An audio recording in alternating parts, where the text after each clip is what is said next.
আরও ছিল, একজনের বয়স 17 বছর ছেলের এবং মেয়ের বয়স হচ্ছে 15 বছর, কিছুই হয় নাই। হয়তো তাদের এই ঈদটা পালন করা হয়তো পরিবারের সাথে আনন্দ ফুর্তি করতে পারত, কিন্তু ঈদটাও তাদের আর করা হলো না। কি একটা সিদ্ধান্ত নিল! আসলে কি আমাদের পরিবারের লোকজনদেরকে একটু ভালোভাবে সন্তানদের বোঝানো উচিত নয়? দর্শক শ্রোতা, জয়পুরহাটের ঘটনা, এই ছেলেটা মানে এসএসসি পরীক্ষার্থী বা 10ম শ্রেণীতে পড়ে, আর মেয়েটা হচ্ছে 9ম শ্রেণীতে পড়ে। দুইজনকে ব্যাপক পরিমাণে ভালোবাসে এবং এই বয়সে আবেগটা বেশি থাকে, আপনি আমি কিন্তু সবাই জানি। এতটাই আবেগ তাদের যে কোনো না কোনোভাবে পরিবারের লোকজন জেনে গেছে যে এরা প্রেম করতেছে। পরিবারের লোকজন কোনো কিছুতেই মানবে না। হয়তো বা একজন ধনী ছিল, একজন গরিব ছিল, বা আরও অনেক পারিবারিক ঝামেলাও থাকতে পারে, যেহেতু একই এলাকার ঘটনা। দর্শক শ্রোতা, পরিবার মেনে নেবেন এবং পরিবার কঠোর অবস্থানে চলে গেছে।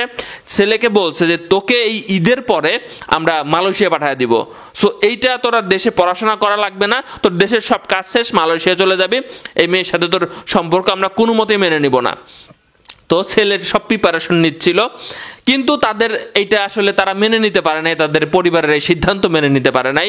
তাই তারা 4টার পরে, ভোর রাত 4টার পর, 4:52 বা এরকম টাইপের সময়ের দিকে, অর্থাৎ তাহলে তো সেহরি করেছে হয়তো বা, করার কথা হিসাবে।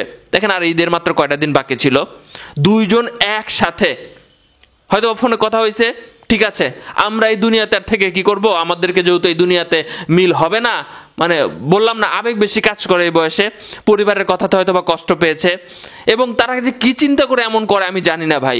দুইজন একসাথে আত্মহত্যা দিয়েছে, নিজের জীবন নিজে দিয়ে যাওয়ার চেষ্টা করেছে আর কি। দুই পরিবারের লোকজনই জানতে পারছে বিষয়টা, হাসপাতালে নিয়ে গেছে। আমি সবচেয়ে আশ্চর্য হয়েছি, আপনারা জানেন যে এমন কিছু খাইলে ওয়াশ করা লাগে। এখন তারা 2 দিন কিন্তু এই দুনিয়াতে ছিল। ছেলেটার কথা যদি বলি, 2 দিন তাকে ট্রিটমেন্ট দিয়ে বাসায় পাঠিয়ে দেওয়া হয়েছে, কিন্তু পরের দিন দেখা গেল যে ছেলেটা প্রচুর পরিমাণে অসুস্থ হয়ে গেল এবং এই ছেলেটাই দুনিয়া ছেড়ে চলে গেল। তাকে আর ডাক্তাররা কি করতে পারলো না, কোনো চিকিৎসা দিয়ে কিন্তু কোনো কাজ হলো না। আবার তার কিছুক্ষণ পরেই, কয়েক ঘন্টা পরেই মেয়েটা যখন শুনলো যে ছেলেটা দুনিয়া ছেড়ে চলে গেছে, মেয়েটাকে হাসপাতালে নিয়েছিল, মেয়েটারও ট্রিটমেন্টের উপরে ছিল, মেয়েটাও আরও অসুস্থ হয়ে পড়ে এবং মেয়েটাও এই দুনিয়া ছেড়ে চলে যায়। শেষ ভাই, 2টা জীবন, বুঝতে পারতেছেন? প্রেম করতো তারা, হয়তো বা সংসার করার চিন্তা ভাবনা করছে, তাদের বয়স 18 হয় নাই, আবেগটা কন্ট্রোল করতে পারে নাই, পরিবারও সেভাবে বুঝাইতে পারে নাই। আমাদের সন্তানরা ভুল করতে পারে, পারিবারিকভাবে তাদেরকে বুঝানো আমার মনে হয় দায়িত্ব রয়েছে। অত কঠোরভাবে বুঝাইলে এমন ঘটনা আমাদের সমাজে আরও ঘটবে। ভিডিওটা শেয়ার করে দিবেন যাতে বাবা মারা, এই যে ওর বাবা মা কি কষ্ট ফিল হচ্ছে, এটা হয়তো আমার নিউজটা দেখার পরে তারা বুঝবে যে আসলে সন্তান হারিয়ে গেলে সেই কঠোর অবস্থানে আমি যদি যাই তাহলে আমাদের অনেক খারাপ লাগবে। তো সন্তানকে ভালো মতো বুঝাইতে হবে।